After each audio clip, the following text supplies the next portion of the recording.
tracks earlier, but they've headed off. Brent, you're wondering if we have crows and magpies in Africa. We do definitely have crows. I actually saw a pied crow earlier. So any bird that's pied, this means it's black and white. And he lives somewhere around here, that pied crow. He was interacting with some fish eagles the other day. As far as I know, we don't have magpies. Just, we've got pied crows, house crows, and there's a third crow. Let me look in my book as we're driving around to the dam, because my brain has decided to not want to give me my full information this morning. And Cape.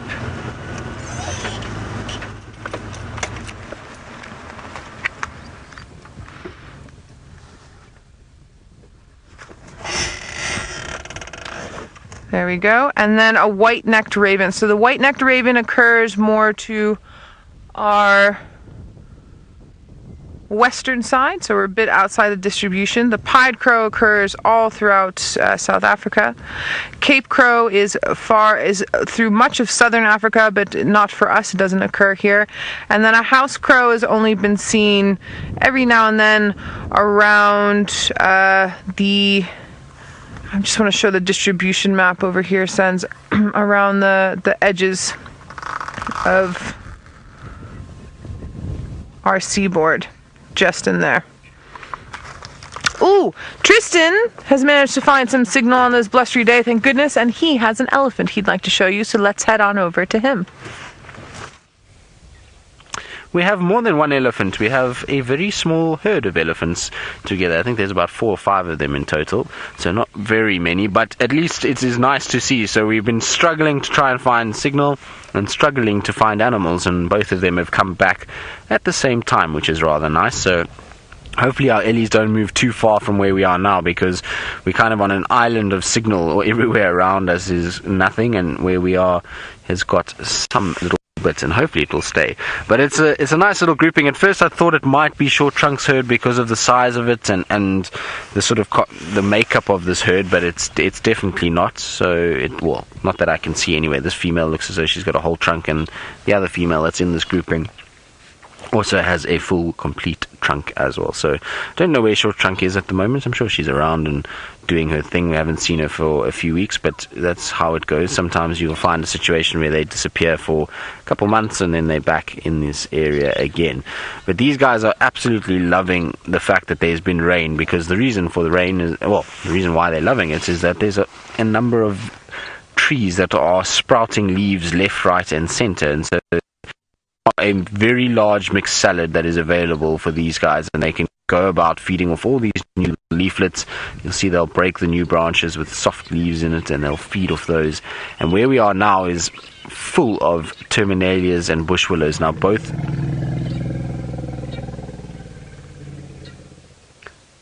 hello.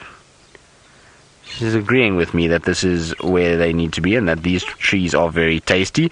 But she's been doing this a few times. It's quite interesting. I wonder if maybe there isn't a situation where this is the back end of a herd and she's just contacting the others that maybe are a little bit further ahead of her at the moment.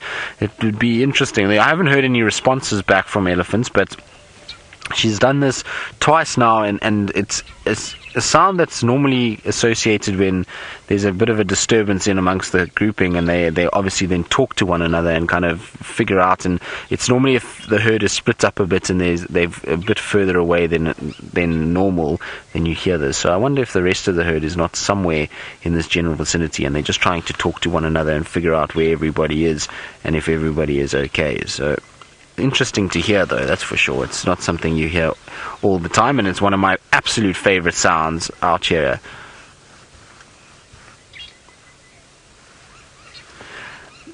Jeanette, you're wondering if there's any local folk tales about elephants.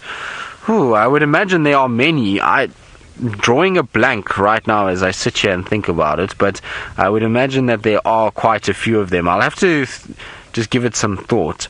I'm sure I've been told some by trackers before. The trackers are always the best source of information when it comes to folklore. So like people like Herbie and Rexon, they have the best kind of stories about these kind of things. And I'm sure there is, but like I say, I just can't think of one right now.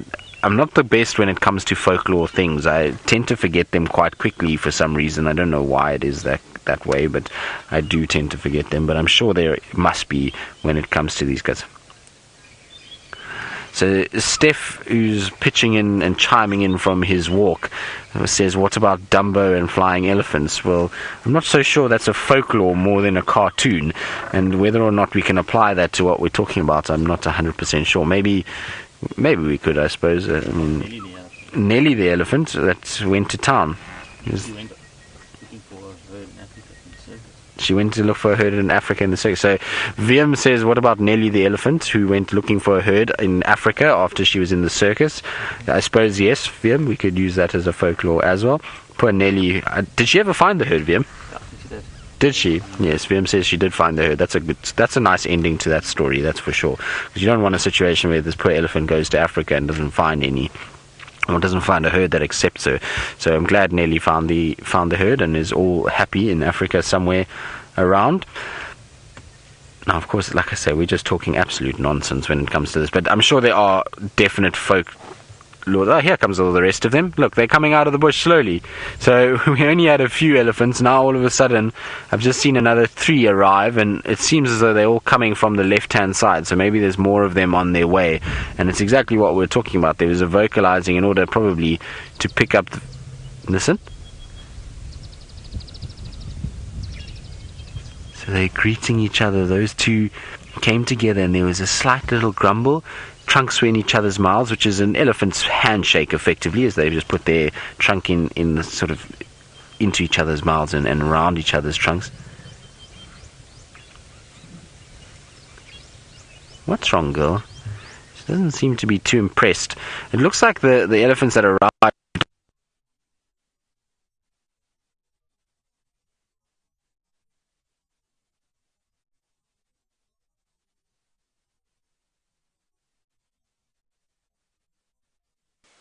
Just have a look at this pan that was dry yesterday and is now full of water.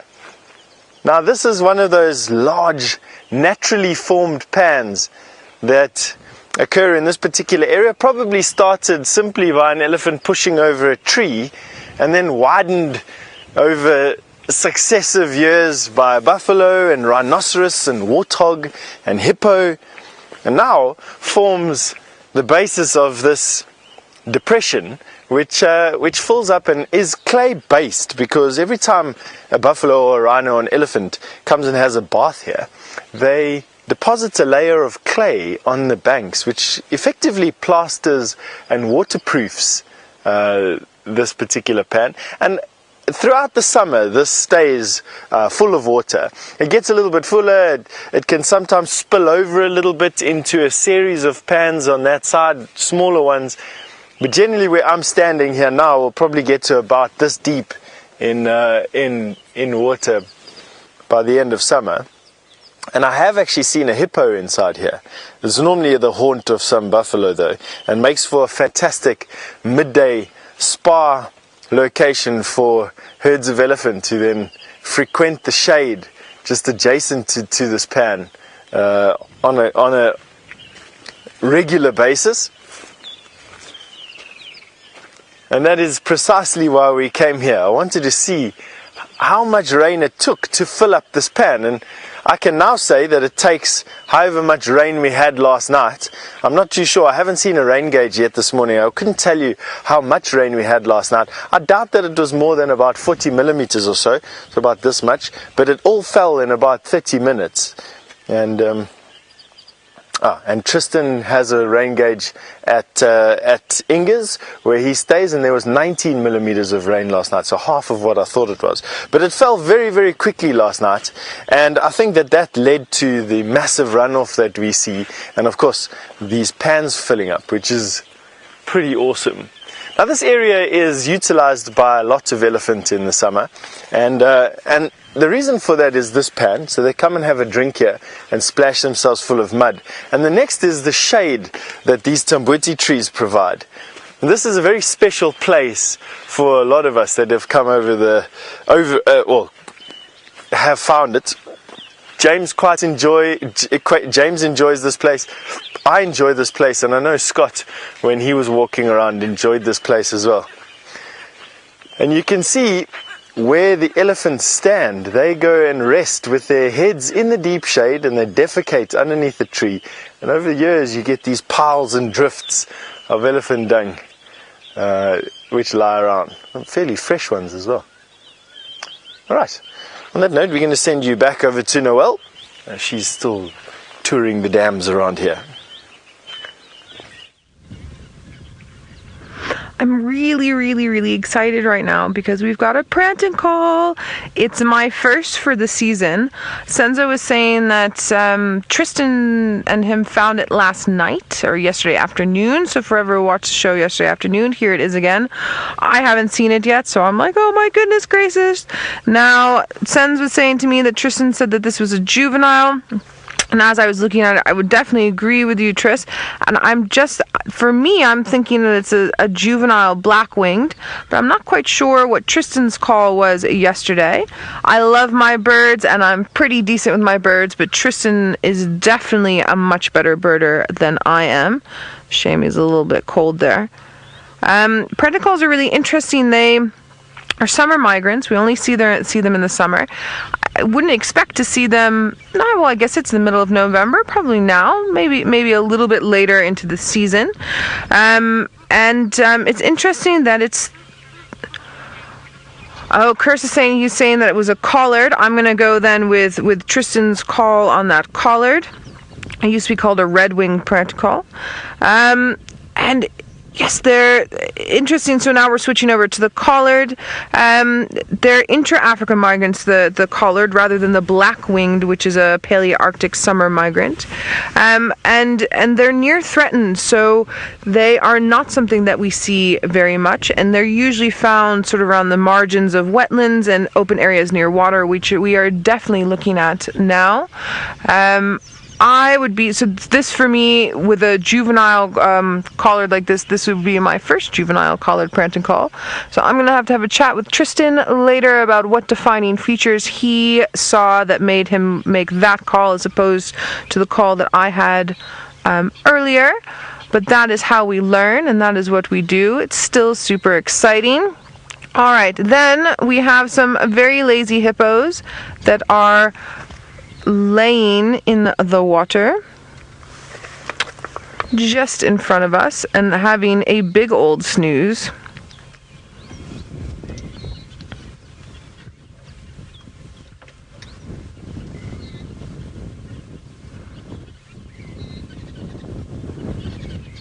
Out for the count.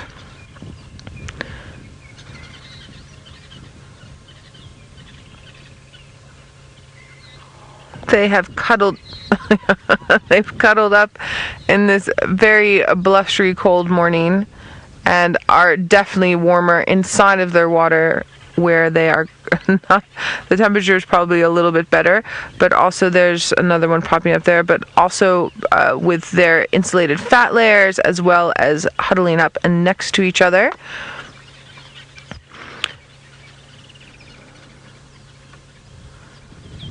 So we've been talking about it on and off for the past few days about cooling down and heating up, and especially with mammals. Reptiles need outside sources to cool down and to heat up, but we as mammals as well also need that a little bit. We can internally regulate, but we can only internally regulate so far. So for instance, Senzo is in his 3 layers and his shuka and cuddled in the back, and I'm huddled up in the front here with all of my layers. If neither of us had any layers of clothes on, we would be much colder than we are now. So these hippos, by being in the water, that should be slightly warmer than the outside temperature with the wind, as well as touching each other and transferring body heat that way, are keeping warm. Another mammal species off the top of my head that I can think of that uses body warmth from its mates would be something like a rock hyrax or a dassy. When they're very cold, they sit next to each other very close and they shiver, and that transfers body heat from one another to keep themselves warm.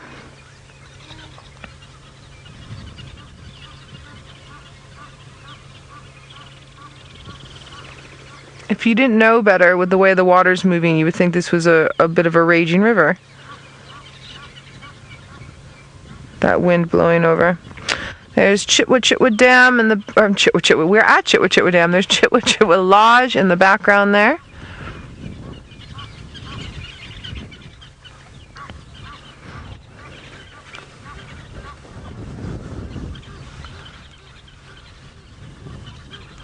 We've got some interesting activity with the Egyptian geese over at our sort of 1 o'clock, 2 o'clock. Busy chasing each other around. A couple of afternoons ago, I was here and we had a whole bunch of geese, Egyptian geese, 15 or so, sort of standing on the edge there. And I was commenting how it sort of looked very similar to a lek or an arena. A lek and an arena is a mating grouping, specifically used with things like frogs and but some bird species. And then when I was busy trying to answer questions about the differences with ducks and geese, and for those who might have been watching the other afternoon but maybe weren't watching yesterday afternoon, a true goose has a spur on the carpal end of its wing, and ducks do not, and then that's the truly defining factor for it. But something else that I had forgotten that I knew, and while I was reviewing through some of my books, is that there are times when male species of animals are not always kind to dominant males and the females of that area. And Egyptian geese sometimes will come into groups like what we saw the other day, and males will oust the dominant male there and take over forcibly the females. Male cheetahs also have a tendency to, when their advances by the female cheetah are not reciprocated, tend to be a bit more violent than you would think they were capable of to assert themselves in that way. So it's a possibility with the Egyptian geese that might have been something that was going on. It's also just possible that because we haven't had as much rain, that maybe some other places where it has dried up, they've moved in here. But that scenario that we had the other afternoon, I'm gearing more towards males coming in and trying to forcibly remove a dominant male and take over females in that way. That would be my guesstimate for that. All right, well, we have done Chitwa as best as we possibly can this morning. We've had a good run of it. Joy, you're asking if I can hear frogs in the background. Joy, no joy on the frogs, sorry. They're being a little bit quiet this morning. It's super cold. If I do come across some frog noises, I will definitely stop and let us listen to them, but not today at the dam. And it's interesting, we have a bunch of little indents that have filled up with water. We got nothing out of them. I actually haven't even seen a foam nest frog's nest. So Steph is busy looking for the small things that you can so easily find on a bushwalk. So let's head over to him and see what he has to show us. In the adventure of tracking these hyena, which admittedly we lost the tracks about 2 seconds after I last spoke to you about tracking these hyena, we are ambling through an area which we don't come to often because of the fact that it's just so difficult to walk through. And you always find these weird things, like this is an ancient warthog tusk. So this is ivory. This is warthog ivory rather than an elephant ivory, but ivory nonetheless. And ivory, like most things, it weathers. So you can expose the ivory by shaving off the weathered pieces of the ivory. Now, ivory is obviously just enamel, tooth enamel. In this particular case, it's weathered quite a lot. You can see where cracks in it have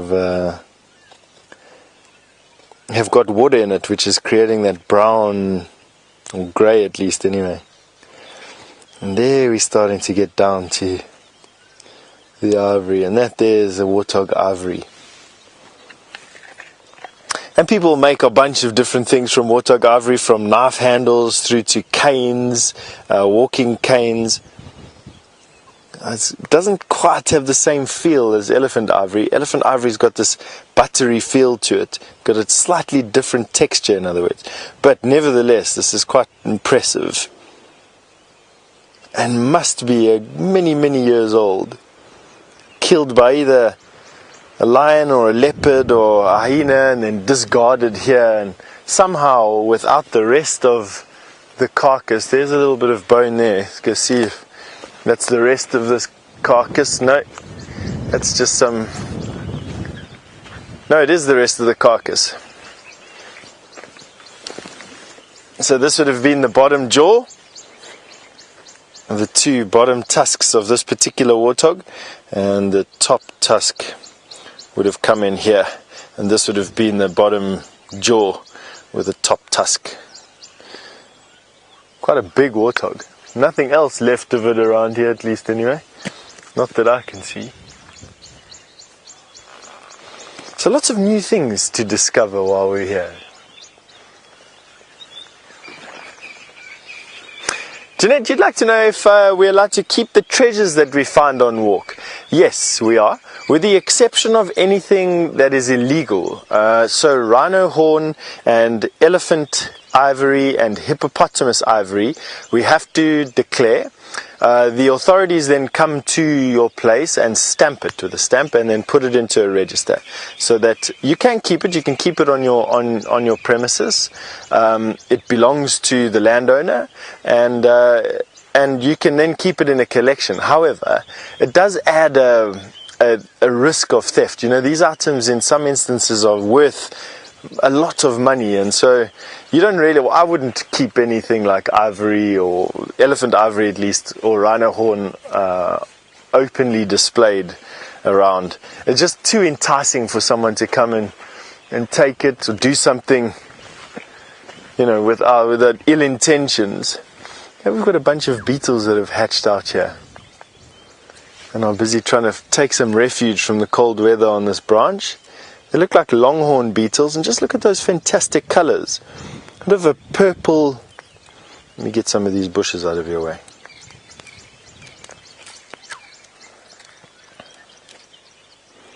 Like a purpley sheen, ruby sheen to them.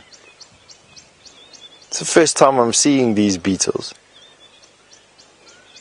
And they look like they're just hiding out from the cold. Nice iridescence on them.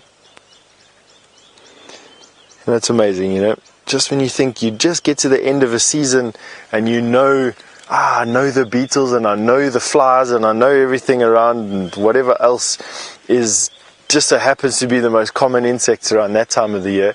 And then all of a sudden something happens and circumstances change and conditions change, and another insect rises to dominate.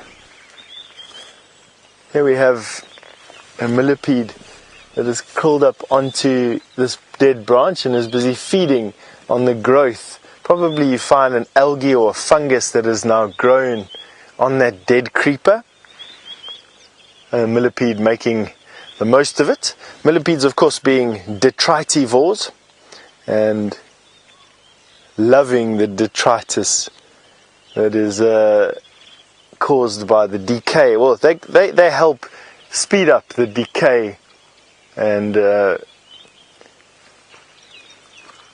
basically the breakdown of nutrients and keeping them in that nutrient cycle.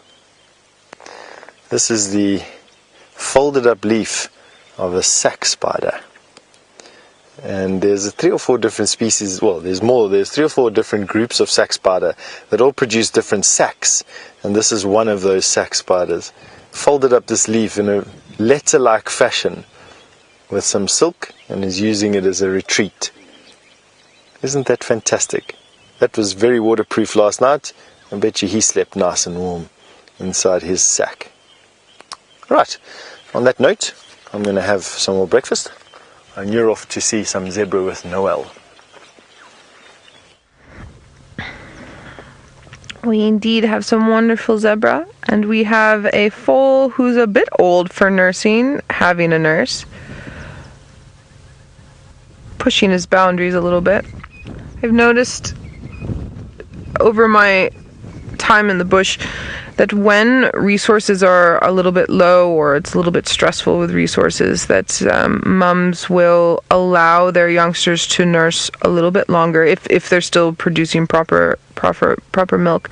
I've also noticed that as it comes time for them to start to give birth, they sometimes let the older ones nurse like this. The reasoning behind that I couldn't give you. I could guesstimate maybe that because of being pregnant, they're starting to lactate, and maybe it's a little bit uncomfortable, so they're allowing that older foal to nurse. But those are just sort of things I've noticed wandering about. There's no sort of scientific evidence behind that. I'd be interested to know if anyone has done any research on that. So we have the zebra, as you can see. We also had some impala here, and there's 1 or 2 water bucks filtering about. The wind has died down, so they've come out into the open, having a look around, feeling a lot more secure when there are more species, more eyes, more ears, more sense of smell around, and feeling like maybe they won't get ambushed by a predator when there's so many different individuals. Ooh, but you see they're still jumpy, so many different individuals around. That jumpiness comes from the fact that they are fully aware that this type of weather is very good hunting weather for predators. There's one of our water bucks. It's basically security in numbers. And then there our wind picks up again.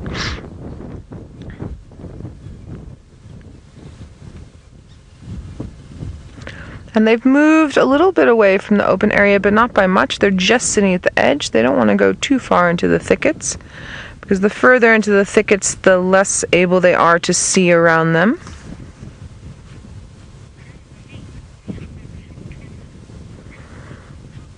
Anna Marie, that's a really interesting question. You're asking, can zebras have twins? Anna Marie, from what I know and what I've heard, I've never heard of a zebra giving birth to twins. I've heard of giraffes giving birth to twins very rarely, and elephants very rarely, but not zebra. And that's not to say that it has never, ever, ever happened, but from what I know, no, they tend to just do the one.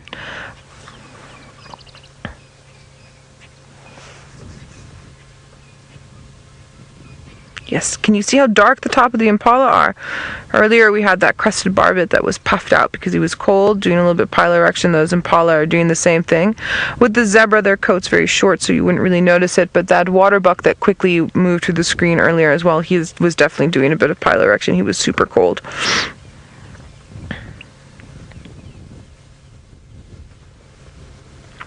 So you'll notice a lot of the impala that we're watching here with the zebra have their heads down, which means they're eating grass.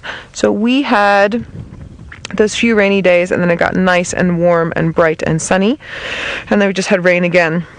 So a lot of the nutrients that have been stored inside the roots of the grass, the rhizomes of the grass, have popped up, and we've got nice green new shoots. And so those impala, even though they also like to eat leaves, they are definitely attracted to how nutritious those new shoots are, and the zebra must be over the moon getting to have fresh grass again. Although that being said, one of the reasons why we see the migration up in the Mara area and Serengeti area the way that we do actually has a lot to do with not just the rains, but the way that the grasses grow. So zebra will eat short grass, but zebra also like to eat taller grass, and the wildebeest tend to like to eat shorter grass more than tall grass.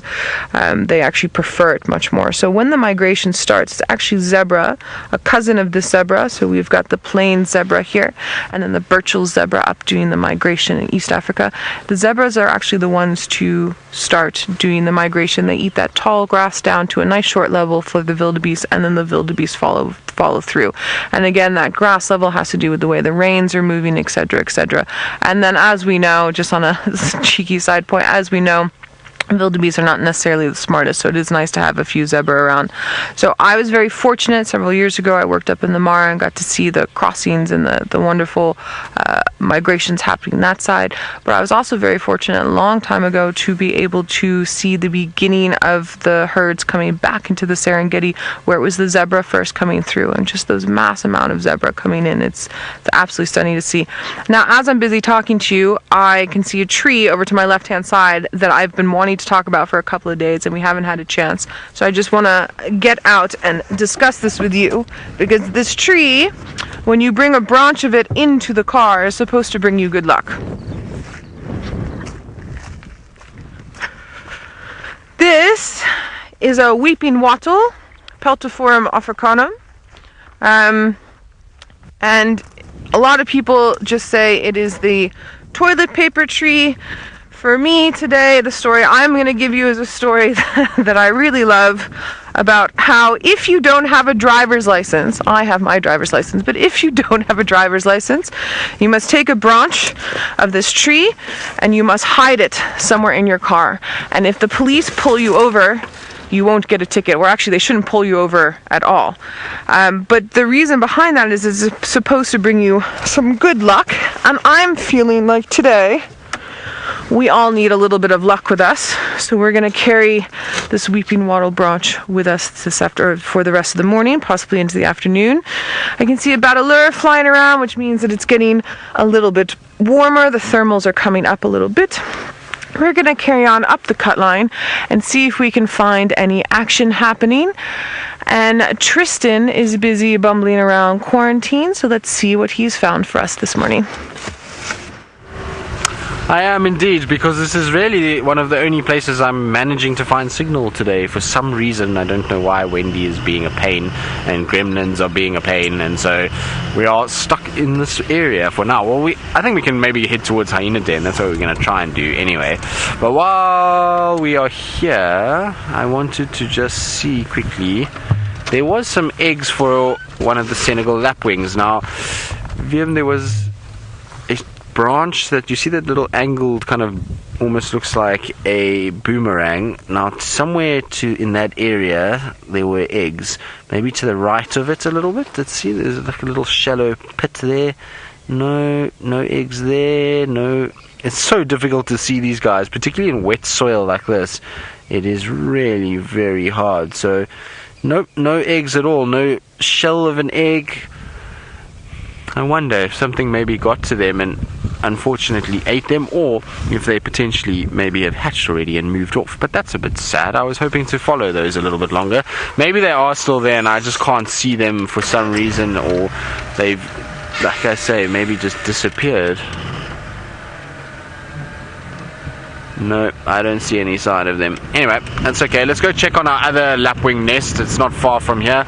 It's just on the other side, and so maybe that one will have a bit more luck. They were still there yesterday afternoon, so hopefully a white-tailed mongoose didn't come through this area and cause a bit of havoc and eat all the eggs, or a civet or a genet or something like that. They will love eggs, so you might find them. Also, we do get snakes in this area called egg eaters, and the egg eaters will obviously go after eggs as well. So maybe an egg eater was moving around, although with the storm that we had yesterday, I highly doubt any snake was moving around during the night in that rain, because it was quite something. They would have been surfing snakes rather than actual snakes on the ground, because when I drove from DRC, which is the camp where we normally are, where we have dinner, to Inga's where I stay, there was literally these rivers of water running. It's quite amazing actually how much rain fell in such a short period of time. How quickly it runs off is really, really interesting. Now I believe my mic is making funny noises, so I'm going to try and sort that out while we have a look at our lapwing, who is being very obliging this morning. Hello, little lapwing. Maybe because it's cold, it's just sitting on the eggs itself. Right, yeah. So Viam was asking me where it is, thinking that it was quite far away, but it's very, very close. Is that better, Viam? Is my mic better? There we go. Okay, that's good. So there's our Senegal lapwing still sitting on the eggs. So these eggs must still be there. The bird would never sit there if there was no eggs in place. And so it's down because it's a cold, sort of windy morning, and it means that those eggs will be losing temperature very quickly, so they need to be down on it and sitting on it and making sure that they stay nice and warm and keep that temperature up, and that these eggs eventually then will obviously hatch and be okay. So that's good news. At least one nest survived the night by the looks of things. The other nest, maybe, like I say, maybe they've hatched and moved off, but there's no sign of the eggs themselves where they've hatched or any sort of bits of the shell, so I don't think so. I think something must have eaten them. But it's really amazing how relaxed this lapwing is. I mean, we're literally sitting, I would say, what do you think that is, Liam? 2 meters? 2 meters from this little lapwing, and it is not flinching at all. And now, I believe a lot of you are commenting on its eyes, and they do have beautiful eyes, don't they? I mean, we don't normally get to see them up close because lapwings generally kind of scuttle away when you come close. And so to see the little yellow ring around there and then the beautiful brown inside there is actually very, very cool. It's not every day you can see that. You can also see on the beak itself that this bird has been feeding this morning. And so there's lots of sand particles on that beak, and that's because these guys are going to be going after termites and various other things. And when you have a bit of rain like we had, I would imagine that the termites might be out and about building just after the rain, trying to use that soft soil to extend their mounds. And so this bird maybe has been digging around termite mounds, trying to grab those termites and ants that will be moving in these areas. So very cool to see. The fact that we can get that much detail off the beak alone is just absolutely wonderful. The other thing about a lapwing, which I've just noticed now, particularly these Senegal lapwings, is the size of the nostril that they've got. It's absolutely massive in comparison to a lot of the other birds. Most birds just have a small little dot on their beak that is their nostril, but you can see this bird has got a massive long slit that goes along there, and I wonder why they would need such a big nostril. They're obviously birds that, I mean, it's not like they fly long distances. It would be interesting to me as to why such a large nostril is needed for one of these guys. Right, well, I think I'm going to carry on towards the hyena den and see if we can get lucky there. And while we do that, I believe Steph is out and apparently looking at something with big nostrils as well. We've got some elephants on foot here. Come.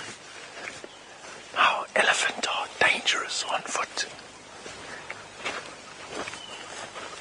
But I don't think that we've got too much to worry about just yet.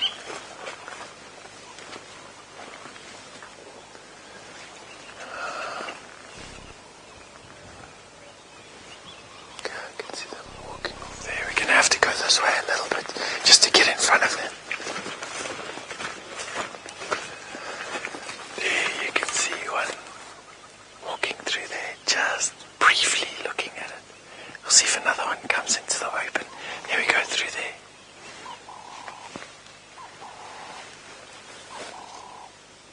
Now, unfortunately, the wind direction is from us to them. So they smelt us, I think.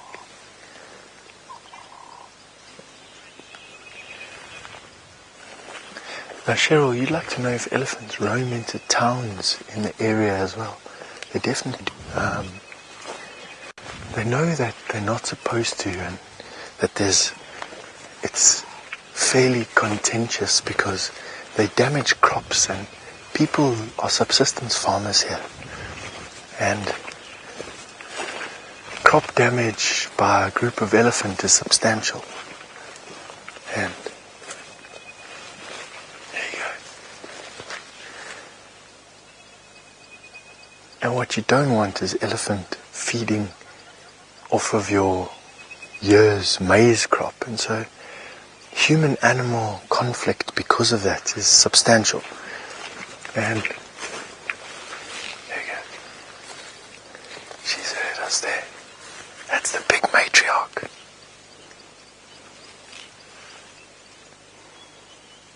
So this is about as safe as what we can get from this herd. I think they know that we're here. She's feeding still. Our wind direction is blowing straight from us onto them, and you can see how the ears are perked up and pricked up. It's just an alert posture for that elephant. This is about as close as I'll venture. I'm also going to let them carry on now. Yeah, we see so many elephant on foot, and I've had so many encounters on foot. Just having them walking away from us like that. They did see us before we saw them. We just saw a trunk above the bushes. That was because the wind direction had blown our scent over them. We've now managed to walk next to them as they've moved away from us. But I think we're pushing our luck. So we'll wait for them to move off. They're going to move off now, the next couple of minutes, and then we'll carry on. Just in terms of how dangerous these animals are, in my opinion at least anyway, elephant herds like this represent the most danger to people on foot out here. And it's because mother elephant are so protective over their babies. And they've been persecuted for their tusks for so long that they don't tolerate people on foot.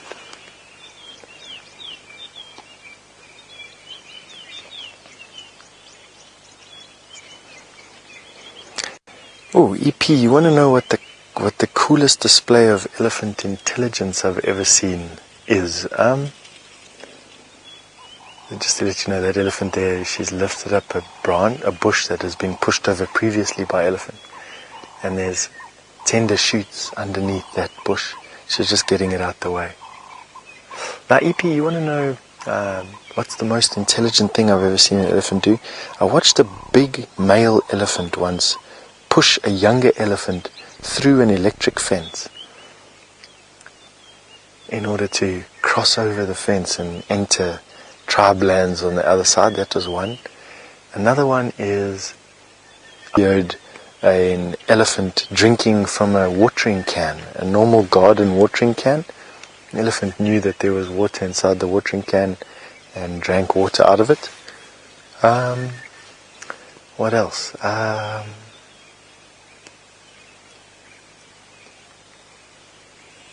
Getting into camps, they can be very ingenious at finding little gaps to get into camps to feed on protected vegetation inside these camps. So there's a few. Like you saw there, what that elephant did there was she lifted up a broken down bush. That bush has harbored seeds and a seed bed over the last couple of seasons, and she's now utilizing the grass underneath that seed bed. See how she got still there facing us? See, when they stop eating like that, that to me is a sign of some concern. Yeah, she's going to move off now. Or just go at least to the other side of the bush. I'm going to show you what I mean about wind direction directly to them. Elephants have got fantastic senses of smell. Oh, it's not. Well, how's that for? So they did definitely smell us. No wonder they haven't moved off. We're lucky. The wind is now blowing adjacent to where we are. Wow. Shows you why you need these ash bags, you know. My impression of where the wind direction was versus where it is. Two completely different things. Amazing. So that's why she hasn't moved off. I think she is still aware of us being here because, like I said, when we saw her, they were downwind of us and the trunks were up. They then moved away from us, and we luckily just moved into a diagonal with them to keep with them. But still, this is about as close as I'll get to that elephant on a day like today. See that those ears are still open, listening. She is aware that something else is around. Gregory, as that elephant moves off now and carries on with her breakfast, you'd like to know what is the closest relative of an elephant in Africa? It's actually a little brown animal about this big that inhabits the rockier areas of the country called a hyrax, Hyrax. R-A-X-E, hyrax, and you can go and have a look at them on the internet. You won't even understand that this is the closest living relative to an elephant, but they obviously branched off a couple of million years ago, and elephant have evolved down their path, and hyraxes have evolved down theirs, but they share the common ancestor. So a little furry brown animal about this big that lives up on rocky crests and on hills in South Africa. Right, I think we're going to make our way out of this particular elephant sighting and stay alive to fight another day. That was pretty cool. Now, I did find something a little bit earlier that I wanted to share with you while we're doing it. This is a single banded snail. Gets its name from band that goes over it. I quite like their shells. They've got the most beautiful nautilus-shaped shell, don't you think? But what's interesting is these particular snails produce a hard cap. And this snail now I've kept in my pocket for a while because I wanted to show you, but it has a hard cap there. And that is an effort. They produce this in very dry times of the year in an effort to stop evaporation. So they sit inside their shell, they come out and obviously feed on the same things that giant land snails feed on, only they're able to weather the drought better, and they have and produce that cap. Isn't that interesting? That snail's still inside there. Now these are invasive species of snail, the single-banded snail. They've managed to colonize most continents with the exception of Antarctica, and I started finding them in the Kruger Park about 2 years ago, and yeah, amazing, eh? Chitty Meg, you just asked me a question that I did know the answer to at the end of last season, and I'm going to just preface what I'm going to say next with that. You want to know how snails reproduce with one another, or how they reproduce.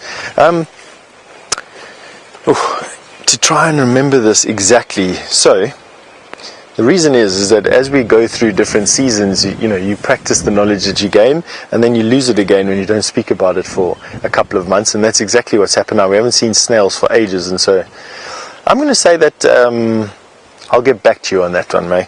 I want to say that they're hermaphrodites and that they reproduce with one another. The beginning of the season, they produce a couple of dozen to a couple of hundred eggs that they then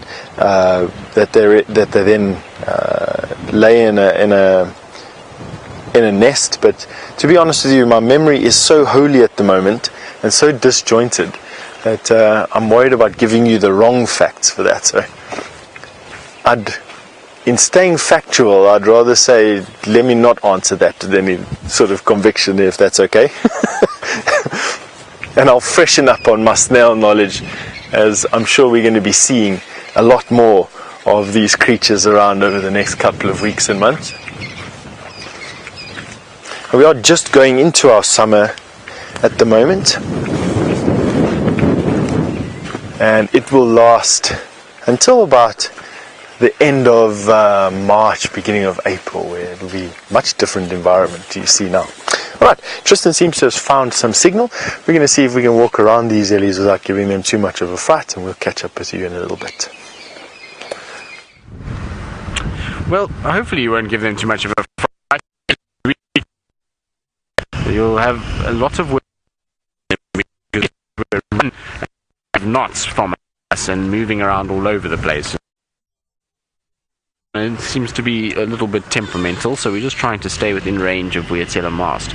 But what I'm very interested in is these baboon tails that we have here. So there's a type of plant that we get. Now you'll see the big one in front has got bright green, beautiful leaves, which is what we would expect from baboon tails at this time of the year, and especially after we've had a bit of rain. But behind it, you'll see that there's another one that has got very yellow leaves. Now we went through a patch just now where every single one of these plants was, and driving around there, a lot of them, their leaves were wilting, but they were definitely not this bright yellow coloration. And so I wonder if maybe, just maybe, there's either some sort of reaction to minerals and nutrients or in the rain, or if there is a situation where, because the rain has fallen, they almost sacrifice their older leaves in order to grow new ones much quicker. I'm not 100% sure. It's an interesting thing to see, and we shouldn't see leaves dying after rain, but there's a massive difference between those yellow ones and these green ones. So I need to go and do a bit of homework when I get back and try and research as to why baboon tails do this and why their leaves change color so drastically after rain, because it's not the first time I've noticed this. This is the last time we had rain, the exact same thing happened. So it will be an interesting study to see what is going on with it. Right, but hyena unfortunately was not active. I did go there. We also lost signal at the den as well, so it was pretty irrelevant to whether it was active. But just for the general interest of what, unfortunately, no hyenas at the den this morning. I think they're all having a little lie-in after the storm last night. Hopefully it didn't flood the den in any way. I was thinking about Tundi's den this morning as well, hoping that there was no flooding going on that side.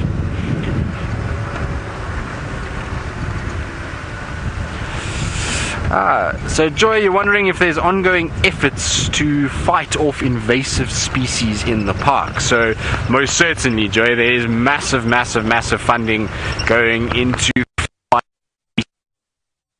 so plants are one of our problems that we have out here, because what happens is that many of our rivers that we see in this area actually flow through communities, to towns and various other things, and so they collect a lot of invasive species from those places. So things like Mexican poppy, lantana, famine weed, all of these kind of things, which are really bad for this area, get caught up in those rivers, and they then get flow through into deposited in these sections. And so we end up with a situation where there's a number of invasive plants that are here, and so the Sabi Sands in particular has basically put together a whole team, and they are out every single day and they are clearing any invasive species that they can find. So if I, let's say, drive along here today and I see a whole bank in this area of let's say lantana, and I phone them and I say, listen, I found this area of lantana, please can you guys come and have a look, and they'll then send this team out and they'll actually take it all out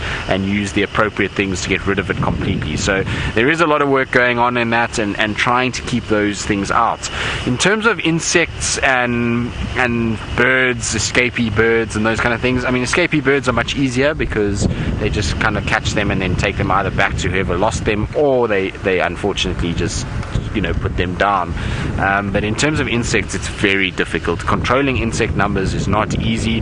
Generally, the insects that are invasive in any country very seldom will have a predator, so they won't have a situation where any of the natural predators are here, and they then populate very quickly and they can be very destructive. So there are measures to try and stop and to try and control that. I know they've introduced in the Kruger system once before, they introduced a beetle to control water hyacinth and water lettuce, and that beetle got out of control, and they eventually then had to get in another kind of beetle, which then, or some sort of, I can't even remember, maybe it was even a snail or something like that, I can't remember, but they got into another animal effectively, and that then controlled the beetle numbers, and that animal itself was controlled by fish and various other things, and so they managed to sort it out. But it's a very dangerous game to play. Whenever you introduce any insect, you can have a lot of problems if you're not careful with what's going on.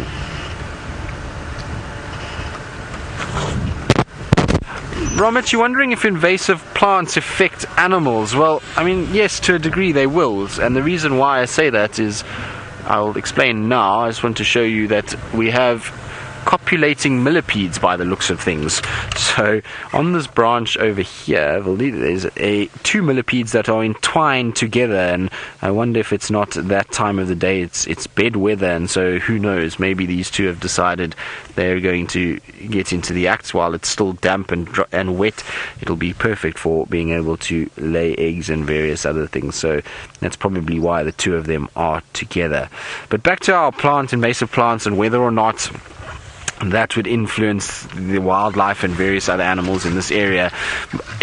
Yes, because what happens with invasive plants is often they grow in areas and they take over completely, so they're going to reduce the amount of indigenous fauna, and that's going to mean that a lot of flora, should I say, and that's going to mean that a lot of our animals have got less food to eat, and so they are affecting them in that way. There's also things like famine weed, which is seriously toxic stuff. It is not good for you at all, and us as humans suffer if we even walk through it. We get a lot of respiratory problems, as well as blistering of the skin and all kinds of other things, and so I'm sure animals will suffer from that too. If it's anything that they don't encounter naturally and then throughout their sort of history as a species, then generally they haven't built up an immunity to it, and therefore they will suffer from that. So, anytime you get invasive species, you're causing a decline in the local population of those plants that would normally have grown in that area, and therefore the animals obviously have less food, as well as they could be affected by those toxins if it is a toxic plant or whatever the case may be. So it is a big problem, and things like insects massively. I mean, insects are a huge problem when it comes to invasive species, because obviously you'll have a situation that they will sort of a lot of the time predate a lot of the other insects or plants in this area and completely strip them and cause massive problems. Right, now I'm not really sure where I'm gonna go from here. I think I'm just gonna slowly go down Gallagher shortcuts, maybe check Gallagher Pan. Maybe that Nkahuma Lioness is somewhere around here that Steph walked into 2 mornings ago. Obviously it's a long shot, but you never know, and so while I do that, let's go back across to Noel and see what she's been up to and where she's been and where she plans on going for the rest of the morning. Alright, we are also in the same sort of mood, Tris. Not quite sure where we're really going to go, but we found some... we had some birds. Oh, they're still there at the back. We've got some southern black tits. We also had a puffback shrike that was sitting just there. There's the southern black tits there. There at the back. Not being very nice for Senzo and his camera as they're flitting about constantly, hunting away. I really wanted that puffback shrike to stick around. In Afrikaans, it's known as a snoebolletjie, a snowball. On its there we go. On its back, it'll puff up nicely. And when it clicks, and it has this big puffy white ball that shows up. Excellent. Well, this weather has not been horrible, but it has also not been super kind to us as we sit here freezing in the car. We are just actually going to check the northern side of Chitwa Dam again, because I am still convinced that there's some predators lurking around, and possibly some elephants coming for maybe a drink, and then also with the predators with some scent marking. So we're just slowly bumbling. Also, those male lion tracks, they never found that male lion, so I'm hoping maybe he is somewhere in here. So we're just going to have a look around and see what we can find, and also hopefully maybe get some more birds. We've done well with the birds today. It's been a good birding day. But even our tracks, because of all that heavy rain we had, there's been lots of impala tracks, lots of hyena tracks. I was actually hoping, we found a giant land snail earlier. I know you saw one with Steph, and I was waiting to see if we could get some tracks from him, but where he was going, it wasn't on the correct soil, because that is not a track I have in my catalog yet. We still have our lucky weeping wattle branch. Maybe we need to hide it. Maybe that's the problem here. We'll hide it back in here.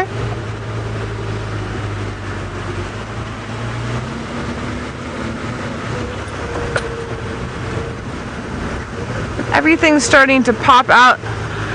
We've got some silver cluster leaf, which we haven't talked about in a while. Silver cluster leaf is really good for toothache or tummy problems. So if your tummy is a little bit sore, you can chew on the leaves and swallow the juices. It is also good for making rope. Anyone that was watching for Tristan's birthday, Herbie made some rope bracelets for Tristan. So basically, especially when it's young and it's wet like this, you want to get the outer bark layer off and get into the inner bark layer. I used to work with a guide named Aubrey, not the Aubrey we have here that we talk to sometimes on Djuma, but a different Aubrey, and his alternator started falling out of his vehicle, or no, his starter, sorry, on game drive. So he stopped quickly, and he got some silver cluster leaf, and he made some rope, and then he tied it back in and carried on with game drive. So you get down to these green bits, and it gets quite sticky. I am not as good as Herbie at doing this, but I am going to attempt it. And you can do 2 strands, you can do 10 strands. It's completely up to you. And basically, so when you're down with these little green bits, it's a little bit sticky, a little bit wet. They hold together. So you twist one way, like that, and then hold it, and twist the other one the other way, and then you twist them together. And then you keep doing that until you've finished the whole piece. I'm not going to do the whole piece, but that's roughly what it would look like. And then it's very, very strong. If you do enough, you could pull this vehicle. Also, if you were lost in the bush, you could make a place to hang, to make a shelter out of, or to hang your clothes. Silver cluster leaf, but very, very, very, very handy. They also say that if you have the large silver cluster leaves growing around your crops, that you mustn't cut them down, because if you cut them down, it will invite hail on your crops. And then the name silver cluster leaf, you can see how those leaves are clustered and then have a little bit of a silvery touch to them, and that is why it is called a silver cluster leaf. I'm not going to chew on them today. We are going to head over to Steph and see what he has in store for us on the other side of Djuma. This pan that we're at is another one of those seasonal pans that fill up after a lot of rain, and this filled up. And what's interesting is that even though it's only been full for a couple of hours, already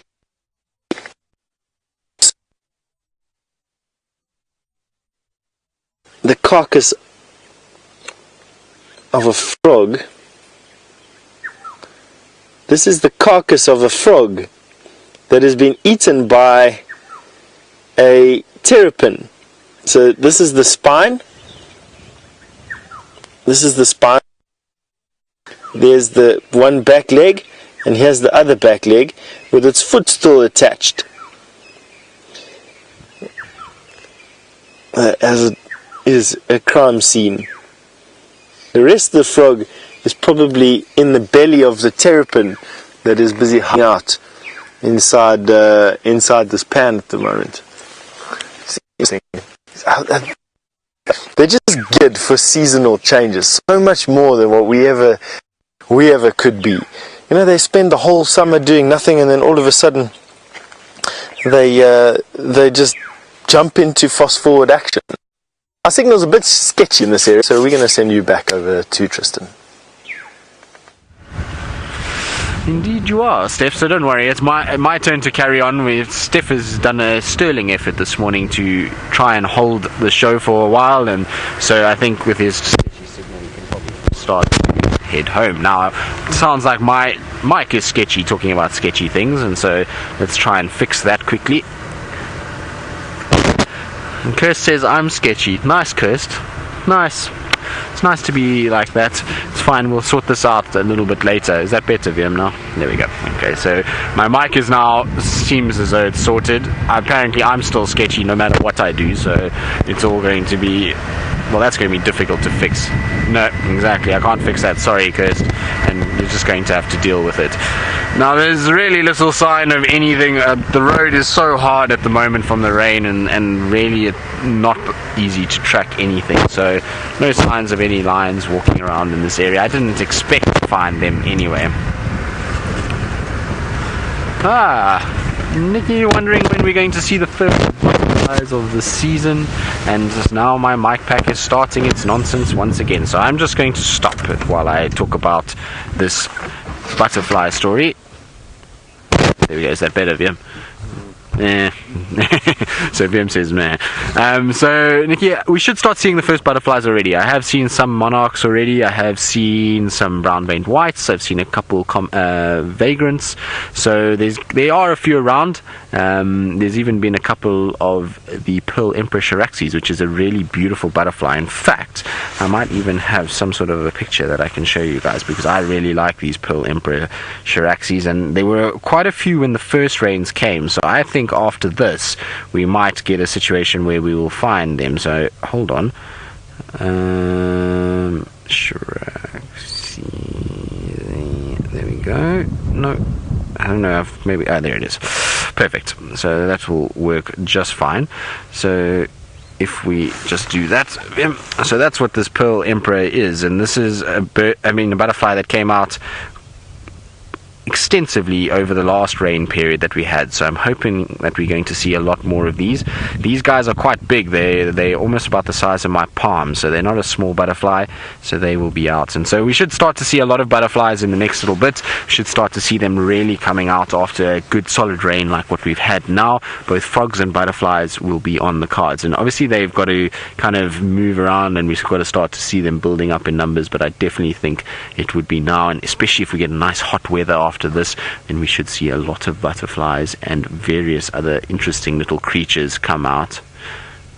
So Gregory says those butterflies are beautiful. Well, they are very pretty, and I like them because, like I say, they're quite large, so you see them kind of flying around, and very quick flyers as well. It's a fast flying butterfly, and you see it's a lot around little muddy wallows in the trees. So they sit on the trees themselves, and when they're out, they've got that white and that orange kind of edging to it, but when they close the wing in, it becomes this brown coloration. It looks just like a dried leaf on a plant, so it is absolutely perfect for camouflage. And so they are very difficult to spot unless they are obviously flying around and moving, and then it's much easier to kind of pick them up. So I'm looking forward to butterfly season, though. It's obviously Brent and I always have lots of challenges about butterflies, and so this year is not going to be the same. So I'll have to maybe challenge Scott, maybe when he gets back to Djuma. It will have to be one of him, or maybe even Steph, although Steph never really engages in our challenges. Right, now it is that time, unfortunately, where we are going to head home. It's going to be nice to go and get warm and get a cup of tea or coffee or whatever we feel like this morning, and some breakfast. But this afternoon we will be back out and about, and the Mara will be back this afternoon after Brent and Jamie had a marathon night trying to get into the Mara and got stuck all over the place. So that'll be entertaining to hear their stories. But from myself, Noel and Steph, it's been a pleasure. We'll see you all on the Sunset Safari this afternoon.